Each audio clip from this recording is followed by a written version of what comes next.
16 personnes. À quoi ça correspond? On verra ça plus tard. Retenez juste ce nombre. En revanche, 1500 ans. C'est le nombre d'années qui sépare la fin des Jeux Olympiques antiques et l'apparition des premières traces de Jeux Paralympiques. Et si vous pensez que ces Jeux ont été créés dans une période bien tranquille pour permettre l'inclusion des personnes handicapées dans la société, laissez-moi vous arrêter tout de suite et permettez-moi de vous faire relire le titre de la vidéo. Les Jeux Paralympiques, c'est l'histoire d'une compétition qui a pris vie à la suite des deux plus gros massacres que l'humanité n'ait jamais connus. C'est l'histoire d'une expérimentation scientifique faite par un Allemand dans les années 40 sur des patients atteints à la moelle épinière. C'est l'histoire d'un des plus gros scandales du monde du sport. Alors entre neurologie, meurtre, exclusion et anecdotes touchantes, vous allez voir que l'évolution de ces jeux n'a pas toujours été de tout repos. Et pour comprendre comment ces jeux sont aujourd'hui devenus une compétition indissociable des Jeux Olympiques, laissez-moi d'abord remonter dans le temps de plus d'un siècle en arrière pour vous présenter le passé de celui qui deviendra plus tard le Pierre de Coubertin des Jeux Paralympiques. Nous sommes le 3 juillet 1899, direction Tossek en Silésie, située dans notre actuelle Pologne et à l'époque dans l'Empire allemand. Nous sommes dans une famille juive allemande et Ludwig Guttmann voit le jour. C'est lui, notre Pierre de Coubertin des Jeux Paralympiques, mais cette fois pas d'inquiétude, il n'est pas fan du petit moustachu. Après avoir obtenu son diplôme de médecin en 1924 en s'étant spécialisé dans la neurologie, Ludwig Guttmann se marie 3 ans plus tard et fonde avec sa femme une petite famille de 2 enfants. Tout se passe donc parfaitement bien pour lui. Il dirige un service de neurologie dans un hôpital municipal d'Hambourg et devient en 1929 le premier assistant d'Ottfried Forster, un neurologue allemand extrêmement réputé à l'époque pour ses contributions significatives à l'étude du système nerveux et en particulier en ce qui concerne la moelle épinière, et ça devrait déjà vous mettre la puce à l'oreille, mais vous le voyez venir, il ne reste déjà plus beaucoup de temps avant que l'humanité ne plonge dans l'une des périodes les plus sombres de son histoire. En 1933, les nazis prennent le pouvoir et le processus d'exclusion des juifs de la société allemande est alors entamé dès le mois d'avril. Et le 15 septembre 1935, soit 2 ans plus tard, les lois de Nuremberg sont adoptées. Guttmann n'est donc plus autorisé à exercer dans les hôpitaux civils et prend un poste de neurologue à l'hôpital juif de Breslau, où il y deviendra en 1937 directeur médical, mais il sent que la situation des juifs ne va pas s'améliorer avec le temps, et oui, clairement, il a complètement raison. En novembre 1938, Ludwig est témoin d'autodafé de livres de scientifiques non-ariens et soigne des victimes de la nuit de cristal, ce qui lui vaut un interrogatoire de la part de la Gestapo, la police d'état secrète du Troisième Reich. Alors avec tous ces événements, il se décide enfin à s'exiler en 1939 avec sa famille, direction l'Angleterre. Et à ce moment-là, on est 11 000 sur la chaîne, alors si mes vidéos te plaisent, tu t'abonnes, ça me ferait très plaisir. Non, plus sérieusement, à ce moment-là, 9 ans sont passés. Nous sommes en 1948, entre-temps Ludwig est devenu citoyen britannique, et c'est à cette date que l'on retrouve les toutes premières traces de Jeux Paralympiques. Cela fait maintenant 12 ans que les Jeux Olympiques modernes ne se tiennent plus comme le voulait la tradition. Les dernières en date sont les plus controversées de tous, les Jeux de Berlin de 1936, puisque les éditions de 1940 et 1944 ont été annulées à cause de la Seconde Guerre mondiale. Bon, le bilan de ce conflit, vous le connaissez, environ 55 millions de personnes sont mortes durant ce dernier, le faisant ainsi devenir le plus meurtrier de l'histoire, et plusieurs millions de personnes ont été blessées. Et c'est ça qui nous intéresse. Oui, alors, ça fait bizarre à dire, mais ce qui nous intéresse, c'est le fait qu'on puisse les soigner. Parmi les blessures les plus courantes, mais aussi les plus graves, se trouvait celle de la moelle épinière, qui pouvait entraîner une paralysie partielle ou totale et qui avait des conséquences à long terme sur la vie des soldats. Alors, en 1944, le gouvernement britannique demande à un homme de fonder le National Spinal Injury Center, le centre national des blessés de la moelle épinière. Ce centre basé à Londres fait partie d'un programme de rééducation des blessés de la moelle épinière de la Seconde Guerre mondiale et a pour but d'augmenter leur espérance de vie. Puisque pendant la Première Guerre mondiale, 95% des patients atteints à la moelle épinière mouraient le plus souvent dans les 2 premières semaines. L'homme chargé de fonder ce centre, qui, vous vous en doutez, n'est nul autre que Ludwig Guttmann, cherche donc un moyen d'y arriver et s'intéresse à la rééducation psychologique et sociale de ses patients. Parce que Ludwig se questionne. C'est bien beau de se concentrer sur le traitement médical, mais lorsque tes patients sont souvent très jeunes, le traitement psychologique peut être bien plus intéressant pour les maintenir en vie dans leur tête. Alors, il imagine et met au point une thérapie, vous le voyez venir, basée sur le sport. Il s'engage pour permettre aux paraplégiques et tétraplégiques d'accéder au sport à tous les niveaux, ce qui passe donc par l'adaptation des pratiques, mais aussi des règles. Et c'est un pari risqué. Ça peut ne pas fonctionner du tout. Le traitement peut potentiellement être inefficace. Et justement, je vous avais dit en début de vidéo de retenir le nombre de 16 personnes. Eh bien, c'est parce que le 28 juillet 1948, la veille des Jeux Olympiques d'été de Londres, 16 vétérans, 14 hommes et 2 femmes, tous en fauteuil roulant, se sont affrontés lors d'une compétition nationale de tir à l'arc et de netball, un dérivé du basketball, lors des Jeux de Stockmanville. Pas de problème, ce n'est pas 16 personnes qui sont mortes. Le docteur Ludwig Guttmann vient de réussir son pari. Son traitement fonctionne et il vient en plus de ça d'organiser sans le savoir ce qui deviendra plus tard les premiers Jeux paralympiques de l'histoire. De leur côté, ces 16 vétérans britanniques peuvent alors être considérés comme étant les 16 premiers athlètes paralympiques de l'histoire. Mais pour l'instant, on n'y est pas encore. Les Jeux qu'a organisé Ludwig, personne ne les a organisés auparavant et il ne peut s'appuyer sur aucun modèle déjà existant. Alors le développement de cette compétition risque d'être très compliqué et le chemin pour arriver aux Jeux paralympiques que l'on connaît actuellement, très long. Mais finalement, un premier élément d'évolution va arriver seulement 4 ans plus tard, lors de la prochaine édition, celle de 1952, avec la dimension internationale. Donc retenez toujours le nombre de 16 participants puisque vous allez voir qu'il va très vite changer au fil du temps. En juillet 1952, une équipe de 9 vétérans néerlandais se joint aux Britanniques pour participer à cette compétition, marquant ainsi le début de ces Jeux à l'échelle internationale. Et d'ailleurs, c'est décidé, ils se dérouleront désormais chaque année. Petit à petit, l'événement prend alors de plus en plus d'ampleur et en 1956, le CIO accorde le statut de Jeux Olympiques aux Jeux de Stockmanville. Ludwig Guttmann reçoit donc la Coupe Fearnley, une récompense pour sa contribution majeure à l'idéal olympique, et les Jeux de Stockmanville passent alors d'une expérimentation à but thérapeutique et médical à une véritable compétition pour handicapés. Alors, 4 ans plus tard, en 1960, la 9e édition de ces Jeux internationaux sera considérée comme la première édition des Jeux paralympiques.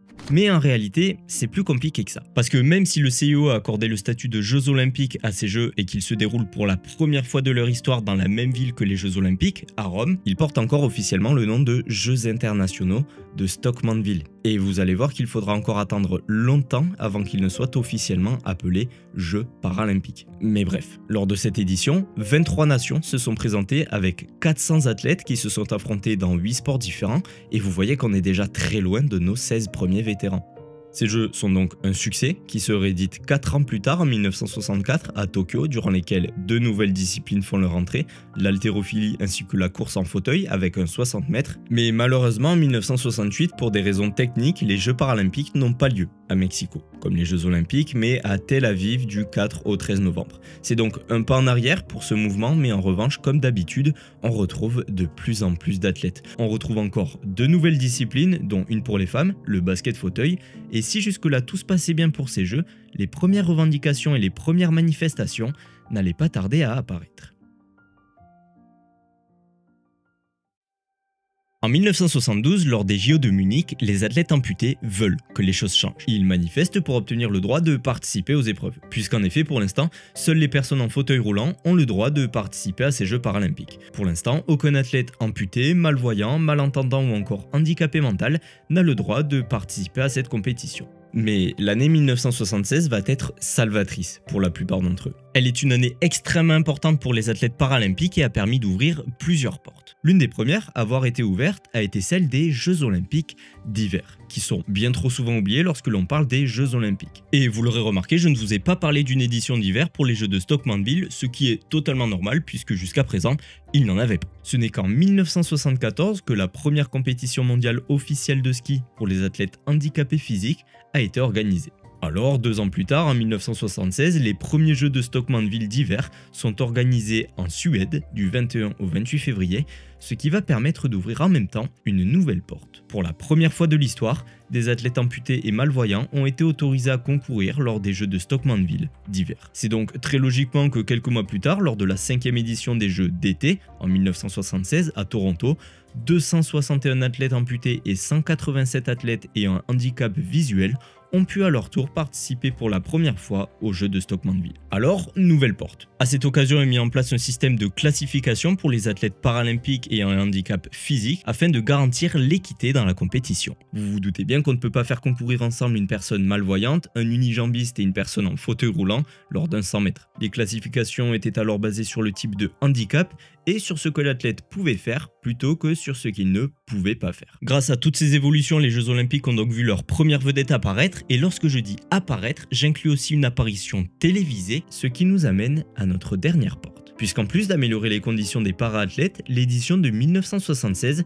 représente également une avancée médiatique conséquente avec une retransmission quotidienne des épreuves sur une télévision canadienne. Et justement, un jeune Canadien du nom d'Arnie Bolt, âgé de tout juste 18 ans, a frappé les esprits, en consacrant de la plus belle des manières l'entrée des athlètes amputés lors de ces jeux. Amputé fémoral, il réalise une performance incroyable d'1,86 m au saut en hauteur, ce qui lui vaudra d'être honoré lors de la cérémonie de clôture au titre d'athlète des Jeux.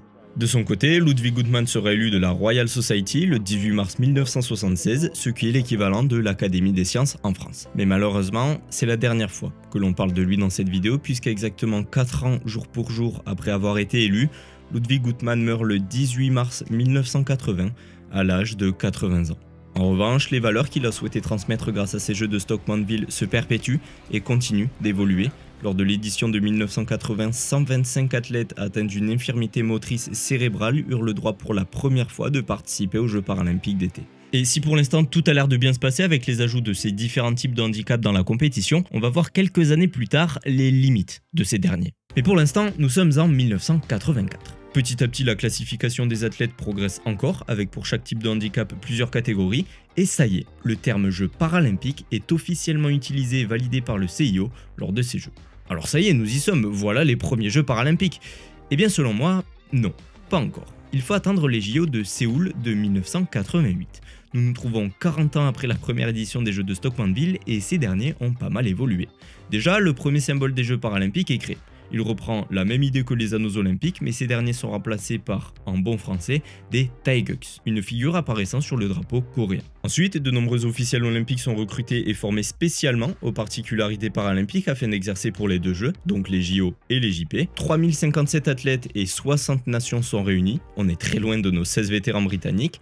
Petit à petit, les premiers records sont établis, mais surtout, les Jeux paralympiques ont lieu non seulement dans la même ville, mais ont aussi lieu sur les mêmes sites sportifs que les Jeux olympiques. Et c'est ça qui fait la différence, c'est justement le fait de ne pas en faire. Handicapés ou non, tous les athlètes concourent dans les mêmes infrastructures et dans la même ville. D'ailleurs, en 1992, en France, lors des Jeux d'hiver, Jeux olympiques et Jeux paralympiques ont aussi lieu sur les mêmes sites. Alors, petit à petit, le projet de Ludwig Guttmann se concrétise. Le 22 septembre 1989 est fondé à Düsseldorf, en Allemagne, le Comité international paralympique. Qui dit comité paralympique dit alors que ça y est, c'est officiel, les Jeux paralympiques sont bel et bien les Jeux olympiques pour handicapés. Mais qui dit Jeux olympiques dit aussi argent, problème et scandale. En 1992 se tiennent les Jeux paralympiques d'été de Barcelone qui se sont déroulés pour la première fois directement après les JO. Ils ont joué un rôle crucial dans l'expansion de l'audience avec plus d'1,5 million de téléspectateurs dans le monde, posant ainsi les bases pour l'engouement croissant des éditions suivantes. Et retenez bien ce 1,5 million et ce croissant, puisque nous voilà 4 ans plus tard à Atlanta aux États-Unis en 1996 lors de la 10e édition des Jeux paralympiques. Contrairement à ceux de Barcelone, la couverture télévisée des Jeux d'Atlanta a été beaucoup plus limitée, en particulier aux États-Unis où la télévision américaine n'a diffusé que très peu d'heures de compétition paralympique. On estime une audience mondiale d'environ 700 000 à 1 million de téléspectateurs, ce qui est une sacrée baisse comparée à Barcelone avec ses 1,5 million de téléspectateurs. Et à la limite, s'il n'y avait que ça, on pourrait se dire que ça va, sauf que justement, il n'y a pas que ça. Je vous avais dit que l'ajout de certains types de handicap allait atteindre une limite, à un moment ou à un autre. Eh bien nous y sommes, à cette limite. Pour la première fois, 56 sportifs déficients intellectuels ont pu participer aux côtés de leurs homologues handicapés physiques et visuels sur des épreuves d'athlétisme et de natation. Alors par contre, il faut savoir que ces déficiences intellectuelles ne concernent pas les athlètes atteints de trisomie 21. Voilà, il faut savoir que c'est toujours un combat d'actualité, mais les trisomiques n'ont toujours pas le droit de participer aux Jeux paralympiques. Mais bref, cet événement est donc quand même une grande évolution pour le sport paralympique puisque jusqu'à présent, déficients intellectuels et handicapés physiques étaient séparés en 2 compétitions différentes. Mais l'une des premières controverses importantes concernant les athlètes déficients intellectuels a émergé lors des Jeux paralympiques de 1996 avec l'équipe espagnole de natation. Cette dernière a été accusée de ne pas respecter les règles de classification concernant les déficiences intellectuelles. Il a été affirmé que certains membres de l'équipe ne répondaient pas aux critères de déficience intellectuelle établis par les autorités paralympiques. En gros, ils ont soit fait semblant, ou soit accentué leur niveau de déficience mentale, et c'est évidemment l'argent qui les a motivés à faire ça. Puisque plus de médailles d'or égale plus de médailles, et donc égale plus d'argent. Alors, bien que l'incident n'ait pas attiré autant d'attention que le scandale ultérieur de 2000, il a contribué à soulever des questions sur la vérification et l'équité des classifications dans les compétitions pour les athlètes déficients intellectuels. Alors, lors de la prochaine édition, il faut rattraper le coup. Mais ce n'est pas l'Australie qui va s'en charger. Les Jeux de Sydney en l'an 2000 ont certes battu des records, mais des records tout aussi positifs que négatifs. Bon, niveau participation et audience, c'est parfait. Cette année-là, un nouveau record de participation a été établi, avec 122 pays et 3843 athlètes. Au total, 1,2 million de tickets d'entrée ont été vendus et 300 millions de téléspectateurs ont pu voir des images de ces jeux dans plus de 100 pays à travers le monde. C'est donc une audience record dans l'histoire des Jeux paralympiques, mais c'est aussi cette même audience qui va assister à l'un des plus gros scandales du monde du sport. Parmi les 3843 athlètes de ces Jeux, certains se trouvaient être des déficients intellectuels, et rappelez-vous de l'équipe d'Espagne de natation qui avait menti sur ces athlètes.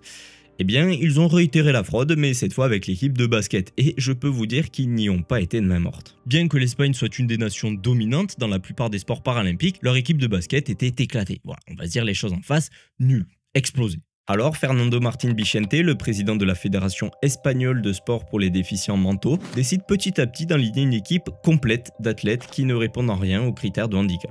Lors des Jeux de Sydney, seulement 2 athlètes sur les 12 sélectionnés étaient réellement handicapés. Avec cette équipe, la mission est donc claire, remporter la médaille d'or. Évidemment, c'est ce qu'ils font en finale face à la Russie, mais leur succès va être de courte durée. Des rumeurs vont petit à petit se mettre à circuler à propos de l'équipe d'Espagne. Ces joueurs que l'on voit sur cette photo prise au moment de la remise des médailles n'ont pas du tout l'air d'être déficients mentaux. Le CIP prend alors cette affaire très au sérieux. L'Espagne est démasquée et va être dans l'obligation de rendre toutes ces médailles.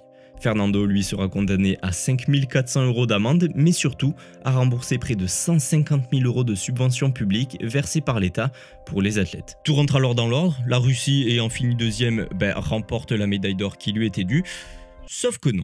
Puisqu'après enquête approfondie, le CIP s'est rendu compte que toutes les équipes avaient triché. Et quand je dis toutes, cela concerne aussi le pays hôte qu'est l'Australie. Alors, vous vous en doutez bien, le test d'unir déficients intellectuels et handicapés physiques lors des Jeux paralympiques de Sydney est un échec cuisant. Et les sportifs déficients intellectuels sont donc exclus du programme des futurs Jeux paralympiques. Pour le CIP, il est nécessaire de refonder le système d'évaluation du handicap mental, mais vous verrez que tout rentrera dans l'ordre un peu plus tard et de façon très symbolique. Mais avant tout ça, le 19 juin 2001, un accord est signé entre le CIO et le CIP afin de garantir et protéger l'organisation des Jeux paralympiques. À partir des Jeux de Pékin de 2008, chaque future ville hôte choisie sera tenue d'organiser et les Jeux olympiques et les Jeux paralympiques. Ces derniers utiliseront les mêmes installations, les mêmes sites sportifs, le même village olympique que les JO, et la prise en charge des frais d'inscription et des frais de déplacement sera la même pour chaque athlète. Le premier pays à organiser les Jeux sous ces conditions n'est alors nul autre que la mère des Jeux Olympiques, la Grèce, dans la ville d'Athènes. Lors de cette édition, un record de médiatisation est établi avec la présence de 50 chaînes internationales et 1103 médias pour assurer la couverture, mais surtout le symbole des Jeux paralympiques est changé. Alors, en 1994, il avait déjà changé, puisque selon le CIO, les couleurs et l'organisation des éléments étaient trop similaires aux anneaux olympiques. Alors bon, je ne vois pas le problème, parce que justement je trouvais ça cool que ce soit ressemblant, mais apparemment ça les dérange. Alors, à l'occasion de la cérémonie de clôture, les agitos, du mot latin agito, qui signifie « je bouge », sont alors créés. Ces 3 agitos symbolisent le mouvement paralympique et deviennent officiellement, et même encore aujourd'hui, le symbole des Jeux paralympiques. Et on y vient, à notre autre élément symbolique dont je vous parlais juste avant. Il concerne le système d'évaluation du handicap mental. Eh bien, c'est en 2012 que tout va rentrer dans l'ordre, lors des JO de Londres. Vous l'avez compris, nous sommes de retour en Angleterre sur les terres des Jeux paralympiques, alors l'engouement du public et la médiatisation sont sans précédent. Les tribunes sont combles, avec un record de tickets vendus, 2,7 millions. La chaîne britannique Channel 4 a obtenu une audience record de 39,9 millions de personnes, soit 69% de la population de Grande-Bretagne. La mascotte des Jeux paralympiques se nomme symboliquement Manville, en référence au jeu de Stoke Manville, et c'est également à Londres que les athlètes atteints d'un handicap mental sont de nouveau intégrés au programme des compétitions. Cette fois, ça y est, ils ne repartiront plus. Les disciplines disponibles pour ces athlètes incluent alors la natation, le tennis de table et l'athlétisme. Et justement, restons dans l'athlétisme, non pas pour parler des déficients mentaux, mais pour parler du para-athlète le plus connu de l'époque, Oscar Pistorius. Alors, Oscar Pistorius est un para-athlète sud-africain tristement connu pour être le meurtrier condamné de sa compagne, le mannequin Reeva Steenkamp, en 2013. Bien que sa condamnation ait terni son image personnelle, elle n'a pas fondamentalement affecté l'histoire des Jeux paralympiques dans leur ensemble. En revanche, Oscar Pistorius, lui, reste une figure tragique qui a contribué à faire avancer la cause des athlètes paralympiques avant cet incident. Et je précise bien avant cet incident. Surnommé Blade Runner en raison de ses prothèses en fibre de carbone, il a remporté plusieurs médailles d'or paralympiques et est devenu le premier athlète double amputé à concourir aux Jeux olympiques en 2012 à Londres, en plus des Jeux paralympiques. Il a couru lors des épreuves du 400 mètres et du relais 4x400 mètres pour l'équipe sud-africaine, atteignant quand même les demi-finales du 400 mètres. Sa participation aux Jeux olympiques a donc marqué un moment historique car il a concouru contre des athlètes valides en utilisant ses prothèses en fibre de carbone. Mais c'est justement ça le problème, ces prothèses en fibre de carbone, appelées cheetah ou guépard. Ces prothèses sont légères et courbées, elles permettent un retour d'énergie à chaque foulée, ce qui leur a valu des comparaisons avec des jambes de guépard, et certains se demandaient alors si ces prothèses ne lui donnaient finalement pas un avantage injuste par rapport aux autres coureurs. Ils soutenaient que les prothèses lui permettaient de courir plus vite ou de dépenser moins d'énergie. En 2007, l'Association internationale des fédérations d'athlétisme, l'IAAF, a alors interdit Pistorius de participer aux compétitions pour athlètes valides. Mais Pistorius a fait appel de l'interdiction auprès du tribunal arbitral du sport, le TAS, ce qui est la plus haute autorité juridique en matière de sport. Le TAS a donc finalement statué en faveur de Pistorius, jugeant que les études n'avaient pas prouvé de manière concluante que ces prothèses lui donnaient véritablement un avantage déloyal. Son cas a alors permis de repousser les limites de l'inclusion dans le sport de haut niveau, mais Pistorius est resté le premier et jusqu'à présent le seul athlète paralympique double amputé à avoir couru dans des épreuves de sprint aux Jeux olympiques. En 2016 et 2021, certains ont tenté d'y participer, mais pour les mêmes raisons de prothèse que Pistorius, toute demande a été rejetée. Nous arrivons alors à Paris, en 2024. Lors des précédentes éditions, les Jeux paralympiques de Rio et de Tokyo avaient permis encore une fois d'améliorer la condition des athlètes. De nouveaux records d'audience avaient été établis, de nouveaux sports avaient fait leur apparition, mais nous en France on veut faire encore plus, on veut faire encore mieux et on veut surtout faire encore plus fort. Déjà niveau communication, les mascottes des Jeux olympiques et paralympiques de Paris 2024 sont pour la première fois identiques. Aucune distinction n'a été faite entre les deux mascottes, si ce n'est le détail de la prothèse pour l'affiche des Jeux paralympiques. Ensuite, sur l'affiche, du côté de celle des Jeux paralympiques, on peut voir une référence au village de Stockmanville, ce qui est une belle preuve de reconnaissance. Maintenant, en ce qui concerne la cérémonie d'ouverture et le relais de la flamme, là aussi, on veut frapper fort. Cette année, la cérémonie d'ouverture des Jeux paralympiques se fera elle aussi pour la première fois en extérieur, place de la Concorde et avenue des Champs-Élysées. La cérémonie d'ouverture marquera alors le coup d'envoi des Jeux paralympiques avec l'arrivée de la flamme dans la vasque, mais justement, d'où viendra-t-elle? Eh bien, si la flamme olympique est allumée tous les 4 ans à Olympie, en Grèce, la flamme paralympique, elle, sera allumée pour la première fois à Stockmanville. La flamme arrivera ensuite par le Pays Haute, par le tunnel sous la Manche, le 25 août. À ce moment-là, 24 athlètes anglais seront rejoints par 24 athlètes français pour se relayer la flamme, et à son arrivée sur les côtes françaises, à Calais, cette dernière se scindera en 12, ce qui correspond à la durée de ces premiers Jeux paralympiques d'été organisés dans l'Hexagone. Voilà où en est le projet de Ludwig Guttmann. L'histoire des Jeux paralympiques, c'est l'histoire d'un neurologue juif ayant fui son pays avec sa famille durant la Seconde Guerre mondiale afin d'échapper au plus gros massacre que l'humanité n'ait jamais connu. C'est l'histoire d'un traitement médical qui s'est peu à peu transformé en une compétition internationale de sport. C'est l'histoire de 16 vétérans britanniques étant devenus les premiers para-athlètes au monde, mais c'est surtout une histoire d'espoir. D'espoir que les Jeux olympiques ne fassent plus d'ombre aux Jeux paralympiques, d'espoir que les athlètes atteints de trisomie 21 puissent un jour enfin participer à cette compétition, et surtout d'espoir que le projet de Ludwig Guttmann se perpétue encore le plus longtemps possible. Merci d'avoir suivi cette vidéo, n'hésitez pas à rajouter des petits détails en commentaire pour compléter la vidéo, j'ai essayé de me concentrer sur l'évolution dans la globalité et pas sur toutes les petites évolutions, donc si vous en avez, n'hésitez pas. Si vous avez aimé la vidéo, n'hésitez pas à vous abonner et à mettre 21 pouces bleus, évidemment je rigole, et moi je vous dis à la prochaine dans une prochaine vidéo, et 21 bisous l'équipe. Je rigole, encore une fois.